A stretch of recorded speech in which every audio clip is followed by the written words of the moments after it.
یہ کہانی بلوچستان میں رہنے والے علی کی ہے۔ وہ بہت ہی نمازی اور پرہیزگار تھا۔ اس کا ایک بیٹا تھا حسن۔ آج بھی آپ کو کوئی کام نہیں ملا؟ آج بھی کوئی کام نہیں مل پایا۔ میں ڈھونڈتا رہا اور ایک لیبر میں جا کر کھڑا ہوا، لیکن وہاں پر بھی کوئی کام نہیں ملا۔ اچھا بیگم، میں نماز کے لیے جاتا ہوں۔ حسن بیٹا کہاں ہے؟ وہ باہر بچوں کے ساتھ کھیل رہا ہوگا گاؤں کے۔ نماز پڑھنے بھیجو اس کو۔ اچھا میں جا رہا ہوں نماز پڑھنے، اس کو بھی بھیج دینا۔ ٹھیک ہے میں بولتی ہوں۔ حسن نماز پڑھنے کے لیے بابا جان کے ساتھ جاتا ہے اور راستے میں بقرعید کے بارے میں اپنے بابا جان سے بات کرتا ہے۔ بابا جان، بقرعید آنے والی ہے، اس سال بھی ہم بقرعید پر بکرا خریدیں گے نا یا نہیں؟ پتہ نہیں بیٹا، ابھی تو کافی ٹائم ہے بکرا خریدنے میں، ایسے ہی کچھ دن کی بات ہے۔ ایک فیکٹری میں کام ملا ہے، بس اللہ کا لاکھ لاکھ شکر ہے، اب کوئی کام تو ہے۔ لیکن جو مالک ہے وہ ایک نمبر کا کنجوس ہے، بار بار پیسے کاٹنے کی دھمکی دیتا ہے۔ ایسے کنجوسوں کو ہدایت دے، غریبوں کا کم سے کم پیسہ تو نہ کھائے۔ اب محنت مزدوری کرتے ہیں، لیٹ آنے پر بھی پیسے کٹتے ہیں۔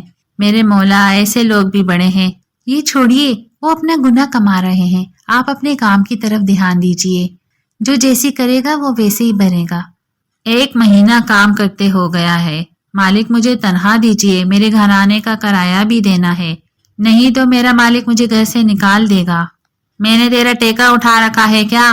آپ سے کچھ نہیں کہہ رہا، مجھے بس میری مزدوری دے دیجیے۔ آپ نے کہا تھا کہ آخر میں دے دوں گا، زیادہ بننے کی ضرورت نہیں، میرے پہلے ہی کام صحیح نہیں چل رہے، میں کہاں سے دوں؟ یہ 2 بکرے کے بچے لے جاؤ، جو چاہے کرو، چاہو تو لے لو۔ مالک، میرے پاس خود کو کچھ کھانے کے لیے پیسے نہیں ہیں، میں ان 2 بچوں کو کہاں سے کھلاؤں گا؟ چل لے جاؤ اور ان کو بڑا کر کے بقرعید پر بیچ دینا، میرا سر نہیں کھاؤ، جاؤ یہاں سے، نہیں تو تجھے یہ بھی نہیں ملے گا۔ علی وہاں سے چل پڑتا ہے اور دونوں بکری کے بچوں کو لے جاتا ہے۔ راستے میں وہ سوچتا ہے کہ میرے پاس تو خود کو کچھ کھانے کو نہیں، میں ان 2 بکروں کو کہاں سے کھلاؤں گا اور اس کرایہ دار کو کرایہ کیسے دوں گا؟ اللہ میری مدد فرما۔ علی گھر پہنچتا ہے اور دروازہ کھٹکھٹاتا ہے۔ ہیرا، ہیرا، دروازہ کھولو۔ ابھی آئی، کیا ہوا؟ بہت اداس لگ رہے ہو۔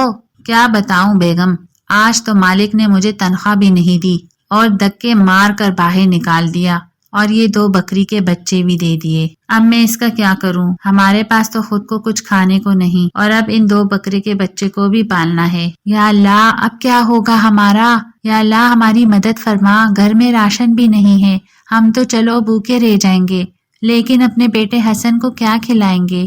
2 دن سے ہم دونوں بھوکے بیٹے سو رہے ہیں، لیکن حسن کو کیا دیں گے آج؟ دروازے پر حسن کھڑا ہوتا ہے اور اس کی ساری باتیں سن لیتا ہے اور اندر آتا ہے۔ السلام علیکم بابا جان۔ وعلیکم السلام بیٹا۔ بابا، بکری کے بچے تو بہت پیارے ہیں۔ بابا، بکری کے بچے تو بہت پیارے ہیں، ان کو پالنے کی میرے دل میں ایک بہت دنوں سے حسرت تھی، لیکن آپ کی تنگ دستی کی وجہ سے میں آپ سے کچھ نہیں کہتا تھا۔ اللہ تعالیٰ نے میری دعا سن لی۔ بابا پریشان نہ ہوئیے، میں بھی بڑا ہو کر کمانے جاؤں گا، آپ دیکھنا میں بکرے کا فارم ہاؤس کھولوں گا۔ میرے بیٹے، اللہ پاک تمہیں کامیابی دے۔ بابا، بکری کے بچوں کی ذمہ داری ہمیں سونپ دیجیے، میں جنگل لے جا کر اس کا پیٹ بھر دوں گا اور خود بھی کوئی نہ کوئی پھل وغیرہ کھا لوں گا، آپ میری فکر نہ کریں، میں پانی پی کر ہی سو جاؤں گا۔ علی کی آنکھوں میں آنسو آنے لگتے ہیں، ساتھ ہیرا کی بھی آنکھوں میں آنسو آ گئے۔ ماشاءاللہ میرے بیٹے، اللہ تم جیسی اولاد ہر ایک ماں باپ کو دے۔ اس دن وہ تینوں پانی پی کر سو جاتے ہیں اور اگلے دن مالک مکان کرایہ لینے کے لیے گھر آتا ہے۔ ارے علی کے بچے، باہر نکل، 4 مہینوں کا کرایہ نہیں دیا، آج تو تجھے گھر خالی کرنا ہوگا۔ نہیں، میں آپ کو پیسے دے دوں گا، تم میرا گھر خالی کرو۔ وہ تینوں گھر خالی کرتے ہیں اور نکل جاتے ہیں۔ حسن اپنے بابا سے راستے میں پوچھتا ہے، بابا ہم کہاں جا رہے ہیں؟ پتہ نہیں بیٹا، کہیں کوئی جگہ مل جائے تو ہم اس کے اندر چلے جائیں گے۔ دور کہیں ایک جھونپڑی دکھائی دیتی ہے۔ ہیرا، علی اور حسن تینوں بہت خوش ہوتے ہیں وہ جھونپڑی دیکھ کر۔ اللہ تیرا لاکھ لاکھ شکر ہے، رہنے کو کوئی جگہ تو مل۔ وہ سب اس ٹوٹی پھوٹی جھونپڑی کی طرف چل پڑتے ہیں اور علی کو ایک گاؤں کے بندے کے پاس کھیتی باڑی کا کام مل جاتا ہے۔ ان پیسوں سے ان کا گزر بسر چلنے لگتا ہے۔ وقت پنکھ لگا کر اڑ جاتا ہے، پتہ ہی نہیں چلتا۔ حسن اپنے بکروں کے ساتھ کھیل رہا ہوتا ہے۔ دیکھو سلطان، دیکھو بادشاہ، میرے سب سے اچھے دوست ہو تم، اللہ کے گھر جا کر مجھے بھول تو نہیں جاؤ گے نا؟ حسن نے اپنے بکروں کا نام سلطان اور بادشاہ رکھا ہوتا ہے اور وہ ان کو بہت اچھے سے پالنے لگتا ہے۔ ارے واہ، یہ تو کمال ہو گیا، تم تو میری باتیں بھی سمجھنے لگے ہو۔ میرے سلطان اور بادشاہ کو اللہ جنت الفردوس میں اعلیٰ مقام عطا فرمائے۔ حسن سلطان اور بادشاہ کے ساتھ ہی رہ رہا ہوتا ہے، تبھی اچانک حسن چکر کھا کر گر پڑتا ہے۔ میرے بچے اٹھو، میرے اللہ تمہیں کیا ہو گیا؟ حسن بیٹا کیا ہو گیا؟ آنکھیں کھولو، میرے بیٹے آنکھیں کھولو۔ علی حسن کو اٹھا کر حکیم صاحب کے پاس لے جاتا ہے۔ بیٹے حسن کو اٹیک آیا ہے۔ یہ سن کر علی اور ہیرا کے پیروں کے نیچے سے زمین نکل جاتی ہے۔ حکیم صاحب بتاتے ہیں کہ اس کو اٹیک ہوا ہے۔ حکیم صاحب یہ کیا کہہ رہے ہو؟ کتنے چھوٹے بچے کو کیسے اٹیک آ سکتا ہے؟ بیماری کسی کو بتا کر نہیں ہوتی، اس کا علاج شہر جا کر کرنا ہوگا۔ حکیم صاحب میرے بچے کے علاج میں کتنے پیسے لگیں گے؟ کم سے کم 50,000 لگیں گے۔ اتنے سارے پیسے ہم کیسے علاج کر سکیں گے؟ بقرہ عید آنے والی ہے، اب بکرا منڈی جائیے اور اپنے سلطان اور بادشاہ کو بھیج دیجیے تاکہ ہم اپنے بچوں کی جان بچا سکیں۔ یا اللہ، یہ کیسا دن آ گیا جسے ہم اللہ تعالیٰ تیری راہ میں قربان کرنے والے تھے، آج ان کی قیمت لگانی پڑ رہی ہے۔ یا اللہ، حسن کو ہوش میں لیا۔ امی جان، میں تم سے کچھ کہنا چاہتا ہوں، اگر مجھے کچھ ہو جائے تو میرے سلطان اور بادشاہ کو کبھی نہیں بیچنا اور انہیں اللہ کی راہ میں قربان کرنا۔ نہیں میرے بیٹے، ہمارے لیے تو تم سب سے زیادہ عزیز ہو، میرے مالک ہماری مدد فرما۔ ہیرا علی سے کہتی ہے کہ کل منڈی میں جا کر دونوں بکروں کو بیچ کر پیسے لے آنا تاکہ ہم اپنے بچے کا علاج کر سکیں۔ علی دونوں بکروں کو لے کر بکرا منڈی چلا جاتا ہے۔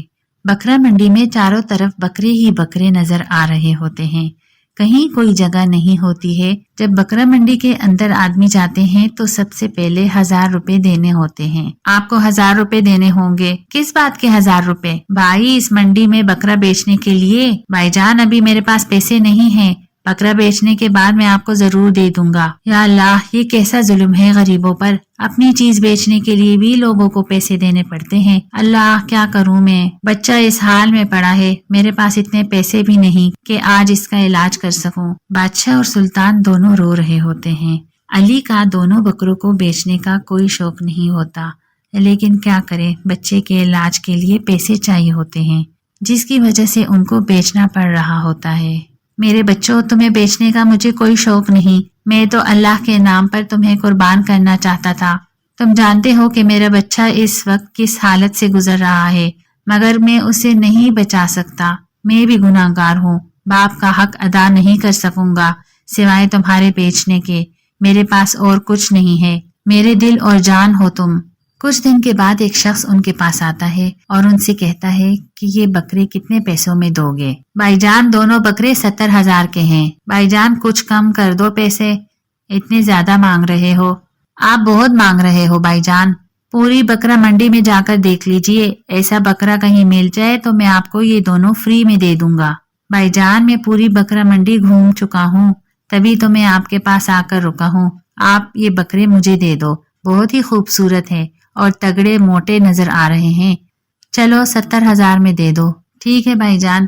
خریدار جیسے ہی پیسے دیتا ہے، سلطان اور بادشاہ دونوں خوش رہنا۔